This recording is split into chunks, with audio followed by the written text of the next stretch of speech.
Kalau orang mati nak ambil pitih mana sesayang jenazah orang?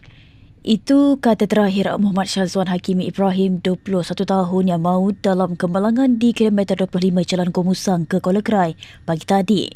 Dalam kejadian kira-kira jam 7 pagi tadi, Muhammad Syazwan Hakimi, 21 tahun, pemandu Perodor Myvi bersama penumpang hadapan, Maria dan penumpang belakang, Muhammad Zikir Iman Abli, 11 tahun, anak kepada Maria, maut di lokasi kejadian. Ibu mangsa Faridah Abdullah, 59 tahun, berkata dia tidak menyangka luahan anak bongsunya itu 3 hari lalu menjadi petanda dia akan pergi selama-lamanya.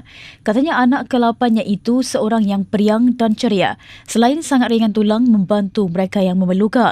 Beliau berkata demikian ketika ditemui di Jabatan Forensik Hospital Gomusang hari ini. Faridah berkata dia dimaklumkan mengenai kejadian yang berlaku kira-kira jam 9 pagi tadi oleh jirannya yang sebelum itu bertanya anaknya itu pergi ke mana. Katanya sejurus menerima berita itu, dia bersama keluarga dari Melur, Kota Baru bergegas datang ke Hospital Gomusang. Terdahulu media melaporkan 3 maut apabila lori tangki membawa muatan diesel bertembung dengan sebuah Perodor Myvi di Jalan Gomusang ke Kuala Krai dekat Kuala Sejuk awal pagi hari ini.